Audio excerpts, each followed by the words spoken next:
Before we get going, I want to take a moment to tell you about some exciting news for high school sports fans across the country. SB Live Sports has launched a free iPhone and Android app featuring the latest high school sports news, scores, videos, polls, photos, podcasts, player rankings, and much more. With the SB Live Sports app, it is now even easier to follow your favorite team. With real-time scores and news alerts, as well as video highlights, podcasts, photo galleries, rankings, game coverage, and much more, the app delivers all the content you want in one convenient place. The SB Live Sports app features exclusive content from on-the-ground reporters across the country, and it's the #1 source for Washington high school sports fans. With coverage from reporters Todd Millis and Andy Bueller, me, Dan Dickow, SB Live's recruiting expert, this SB Live Sports app is available at no charge in the Apple App Store and Google Play Store. Download it today. The ISO with Dan Dickow and SB Live Sports, brought to you by the Believe Podcast Network, the #1 podcast network for professionals. It was neat to see you play, and it's fun to talk to you all these years later because you played with a lot of joy and you played with passion. And I've seen Dan Dickow hit some big shots in the NCAA tournament. Every morning when I'm working out, I'm listening to your podcast. Keep up the great work.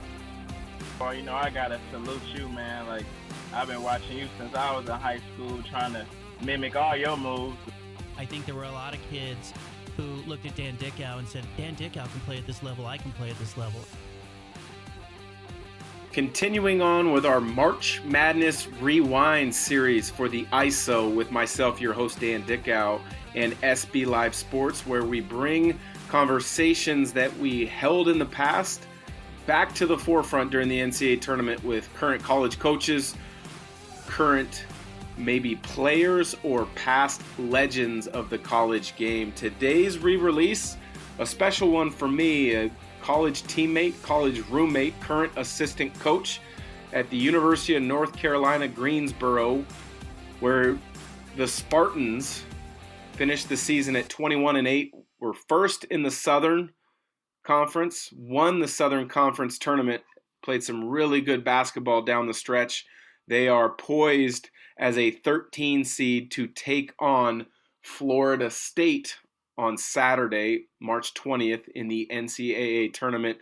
My good friend, Kyle Bankhead, we talk about his time as a player at Gonzaga, his transition to coaching, his growth and learning curve as a coach, both while spending some time around the Gonzaga program as a head coach at a really good high school prep school in the Midwest, Sunrise Christian in Kansas, and now his time on the bench alongside Wes Miller at UNC Greensboro. Without further ado, Kyle Bankhead. Dan Dickow, Scorebook Live, Washington. Today podcast, the quarantine series continues, this time with a special guest. I know I say a lot of times it's a special guest, but this one is more special than some of the other guests, in my opinion, simply because he was a college roommate, college teammate of mine.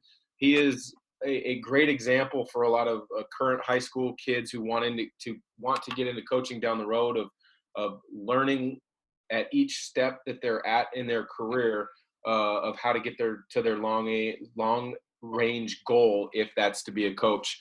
None other than Walla Walla's finest. Sorry, Drew Bledsoe. Kyle Bankhead. Kyle, how you doing? I'm good, man. Thanks for having me on. It's good to see you. It's good Absolutely. to talk. Yeah, for sure. So take me back really quick. As a young player in Walla Walla, you guys win the 1999 Washington State High School Tournament.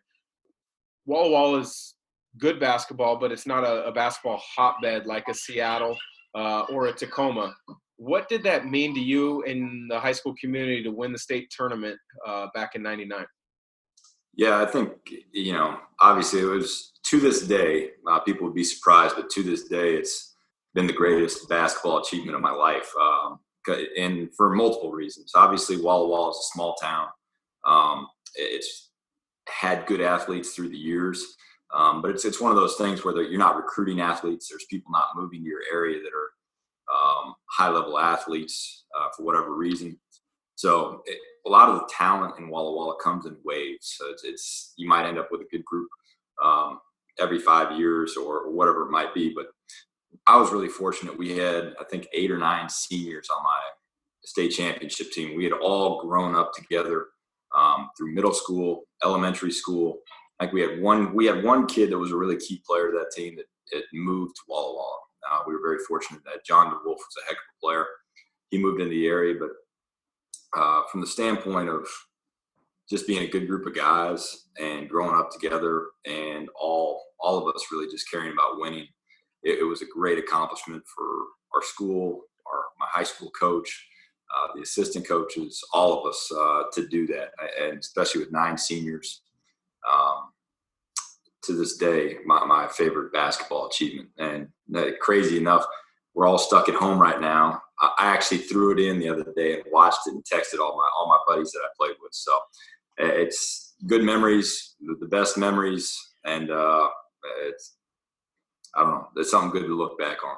That's awesome. Yeah, I might have to pull out some of my high school videos and show my boys during these next couple weeks. But we'll touch on your path to becoming a college coach later on. But you've got a lot of experience in that world. Now, you came from a smaller town in Walla Walla. What would your advice be for a kid currently from a small school that might be good enough to play at the next level, whether it's Division I or NAI? How to go about navigating the recruiting process when there's so much uncertainty right now? It's hard, especially right now. It's extremely hard. You'd be amazed how many emails we get from high school coaches, AAU coaches, scouting guys, recruiting services, just different stuff trying to promote these kids. And right now, I'm not going to lie, it's extremely difficult. There's a lot of kids that are looking for opportunities that are not going to get seen. Our recruiting ban just got pushed through the end of May, and it may get extended longer. So I think this year there's going to be a lot of kids that slip through the cracks, and there's going to be a lot of kids that are unable to take recruiting visits, go and see schools, meet with staffs. It's a really difficult time. Now, under a normal year, I think there's so many scouting services now that if you are talented enough, you're going to be seen and you're going to be known, and your name will get out. So I always tell kids and I always tell families, you got to control what you can control. Like as a college coach, you get, we can get up to 50 emails a day with random kids emailing us to where it's impossible to go through all of them. So control what you can control. If you can get on a AAU team that allows you to be seen in the July events, the April events, I always recommend that. It gives you a chance to get seen. But be as good as you can be. Work on your game. Be a good teammate. Like if you get a chance to go to tournaments with AAU teams, do that. If you can do camps on college campuses, not a bad idea to do that. But just to have random emails sent out to everybody, it makes it really hard to get seen and noticed. But unfortunately, in this day and age, with the virus going around, it's the only way for a lot of these kids to do anything, get seen. So I don't have a whole lot of recommendations right now. I think we're all still navigating this. But all I can say is control what you can control, become the best player you can possibly be, and you'll get noticed. There's so many scouting guys out there at this point that hopefully they'll be able to plug you in with the right level of school. Yeah, I think that's really good advice. I've always been of the mind that if you're good enough to play, they're going to find you. There's going to be an AAU team that asks you to join what they're doing. If you've got a good relationship with a high school coach, most are going to be willing to help find an opportunity for you at the next level. And college coaches, they're smart enough to recognize and realize when they watch film and if the kid can play at that level that they're coaching at. You had the opportunity to play at Gonzaga. You were a part of some really good teams.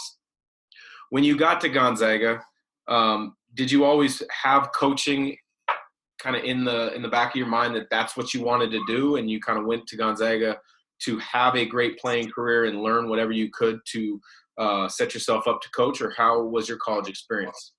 Well, obviously, I was really fortunate to play at Gonzaga. Obviously, got to play with great players like yourself and learn a lot as a player. And I think when I was younger, like a lot of the young players today, my goal was just to think about professional basketball, in some capacity. Obviously, I had no chance of playing in the NBA, but I wanted to further my career along as much as possible. And that's what I thought about really through my playing career. So through Gonzaga, I knew I was probably going to get into coaching, but I never really thought about well, I'm going to go up in the coach's offices and see how they operate on a day-to-day basis. I was thinking about playing basketball at the highest level I possibly could.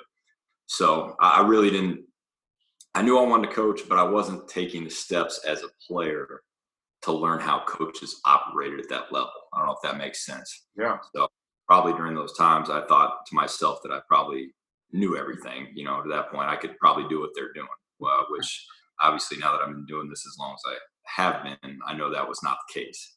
So I tried to play professionally. I lasted 4 months. I came back and took basically a half a year off, and then I knew it was time to try and get into coaching, and obviously did a couple of years at Gonzaga, basically as a volunteer. What a lot of people have as grad assistants now in their programs, but I was just volunteering, being around, and then got the opportunity to go to San Diego with Bill Greer when he got the head coaching job there as an assistant, and kind of learn your way there. And it's a much different profession than a lot of people think. That and this, but a lot of people in the general public think you just go to practice each day and then you go home and that's kind of your day, and wow, you have the best job on the planet. But we work long hours. We watch a ton of film. We got to recruit, which is a demanding part of the job. Scheduling games is a demanding part of the job. And then obviously coaching is such a small part of what we do in a lot of aspects. I mean, we spend 10% of our time actually coaching basketball. So a lot of prep work. You got to monitor kids' academics, just all sorts of stuff. There's camps. It's just you gotta wear a lot of hats if you're going to be in college basketball, especially obviously I think we're a tremendous mid-major program right now, and I think we're making strides to get on the national stage. But at the mid-major level, a lot of times you got to wear more hats. When you get to a BCS school, there's so many people around, so many people helping, that a lot of the assistants can just focus on recruiting and coaching. But I think being at this level and being at the places I've been, I've had to wear so many hats that I think I can handle anything that's thrown at me at this point. At least being able to navigate situations, navigating how to recruit different levels, different types of coaching, and different type of personalities that you got to deal with. So I've learned along the way. We're always going to continue learning. But from going back to your question, I knew I was going to be a coach, but I don't think I took the correct steps as a player to really understand what was going on up in the coaches' offices and how things worked. And didn't really learn that probably until I started my volunteer work there, and then really got into it when I became an assistant at San Diego. And I had to get my feet wet recruiting and learning how to do with that stuff. Yeah, it's really interesting how you talk about how much prep work goes into being a coach that people don't see, don't recognize, or understand. Want to give a brief moment to talk about our newest sponsor, eBay. Whether rare, dead stock, or the latest release, find the exact shoe you're looking for. As the original sneaker marketplace, eBay is the place to go to cop the pair you've been eyeing.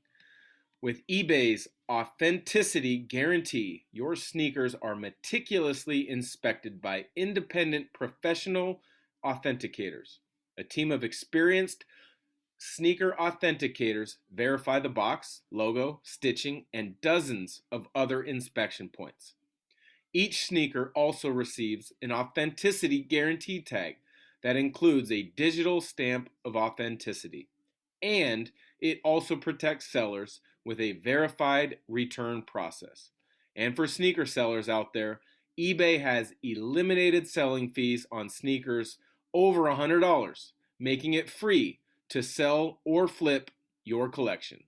Go to ebay.com/sneakers today. eBay, the world's best destination for discovering great value and unique selection. After USD, you went to a prep powerhouse in the Midwest, Sunrise Christian, before you got to UNC Greensboro. So you've had experience at a number of different levels, at Gonzaga, a USD that was beginning to be on the rise when you got there, a prep powerhouse, and then another mid-major who's starting to make their rise. If you look at any one experience or any one opportunity that you felt like this was my break and I had to take advantage of it, what would it have been? It's crazy. And I think everything happens for a reason. I think my time at Sunrise Christian Academy was maybe the most important time I've spent as a coach. I got head coaching experience, which is, I know it's not the college level, but I was coaching college-aged kids. They were 19, a couple of them were 20 years old at the prep level. So you're dealing with college-aged kids and you're playing junior colleges. So it is somewhat of a college-level job. And the fact that at Sunrise I had to do everything. I was involved with scheduling, player development, their recruitment. So I think my time at Sunrise might have been the most important time I've ever spent as a coach. You learn real quick at whatever level. You learn real quick when you are the head guy how much you don't know. It's kind of crazy that you have to know every situation, and you have to be able to draw something up on the board, whether it be a play, whether it be a player asking a question. You have to be the guy with all the answers. And it's not easy. And I know my first year at Sunrise, I look back and I thought I did a terrible job. And I thought I grew a lot going into my second year as a head coach. So, and then at the time, Sunrise was such a big part of my coaching career. But I felt like I wanted to get back into college. So, and obviously Coach Miller out here at UNCG is, I think he's one of the best coaches in the country. He's still young. They had success the year before I got here, and just sitting down with him, I think he's obviously somebody that you want to be around, work with, and learn from. So I got the opportunity. It was a unique one. I had to do 1 year of ops work, which was really hard for me. Going from being a head coach to now really not doing any coaching in the ops position was really hard. But I felt like it was the right move. I felt like it was the right situation. Obviously, I want to be around a winning culture, and they had proved that they could do that, and we've continued to do that. So I'm really happy with the move. And then obviously the talk was I was transitioning into an assistant spot the second year, and obviously continue to be in the assistant spot moving forward. So it was difficult in that first year, but had to make a sacrifice, and it worked out for the best. You mentioned Coach Wes Miller. I would agree. He's one of the up-and-coming young coaches in college basketball. You've also been around a future Hall of Famer in Mark Few. Now, don't know if either one of those you would consider as your mentor. Maybe you had another one along the way, but is there one coach that you've always looked to for help when you had questions, or you kind of maybe as a head coach at Sunrise Christian, you were struggling and needed, a little bit of balance, a little bit of direction because they'd been through some things? Well, when you're in the college in coaching, you talk to people all the time. So, initially it was the Gonzaga family. You talk about Coach Few and you talk about Tommy Lloyd, like being able to lean on them if you needed something. That was obviously something I could do. And obviously Bill Greer, who was the head coach of San Diego, and he's the one that actually helped me get to Gonzaga in the first place. So you talk to all these people when you're struggling. There's always somebody out there that you can talk to. If you're in this profession long enough, you've been through a lot, and you've gone through the ups and downs. So there's always somebody to talk to. I would say just there's such a huge difference from what we do at UNCG than what I noticed at Gonzaga. It's just much different type of player for the most part. but also two programs that have been extremely successful in doing things different ways. So, I mean, I've learned from both. I don't know if you could say I have one mentor, but I think you learn a ton from Gonzaga, and you'd like to replicate what they've done because they've obviously been a top 5 program year in, year out, and you want to replicate that. But I think a lot of people don't understand that is impossible to do. What they've done is impossible. And I'm okay with saying that. And so we're going to do it a different way. And what we've done and what Coach Miller does works. And we work really, really hard at it. We have unbelievable relationships with our players. We are all about growth, player development. A lot of the stuff that the Zags are about too, with player development. We're huge into that. Our relationships with the guys are extremely important. And just, and you know this, Dan, it's ultimately you can work as hard as you want, but if you don't recruit the right type of players and right type of kids, you're not going to have success. So we're fortunate that we have a good group of kids. I think our staff and coach has done a good job recruiting the right type of players and the right type of kids to allow us to coach them the way we want to coach them and be successful. And you talk about the Zags are very similar in that way. They get the right type of kids, they get the right type of players that allow them to continue their success. And ultimately it comes down to that. Last question for you. There's a lot of high school coaches here in the state of Washington that listen to our podcast, and they're always looking for nuggets to help them with their team. You spend years as a head coach at the high school level. You talk with high school coaches all the time with recruiting. What can separate a good high school coach and program and allow them to become a great high school coach or program? Practice. I think that's like you have to practice. You have to push them in practice. You have to make practice harder than the games. I know that's probably an answer they don't want to hear because it's so simple, but that's the deal. Like if you want to have a better program, then you need to practice. And you need to practice the way you want them to play during games. And I think, you know, we go around and shoot, we're recruiting in high school gyms all year round. And you go to a lot of practices in the fall and you see practices that are run really well. And those teams have a lot of success. And you see some programs that their practices aren't run real well. So I think if you want to separate yourself, you have a great plan for practice and how to practice and how to prepare your guys for difficult games, for difficult situations. I would, again, I know it's a simple answer, but I definitely think that's the biggest thing. Be the most prepared team in practice. Well, those are wise words. I know from being teammates, hard to believe it was 20 years ago, Kyle, but preparation can definitely separate teams, can separate individuals, and it can separate coaches and coaching staff. So appreciate you joining our Scorebook Live Washington Today podcast, and best of luck for you and the UNCG basketball team as we kind of get through these uncertain times. And who knows, maybe there will be another rematch between your program and Gonzaga in the near future, because I know you guys met in the NCAA tournament a few years back. Yep.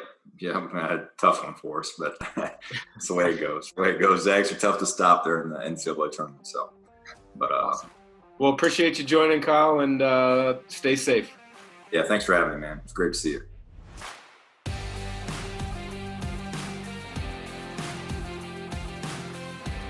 The ISO with Dan Dickau and SB Live Sports, brought to you by the Believe Podcast Network, the #1 podcast network for professionals.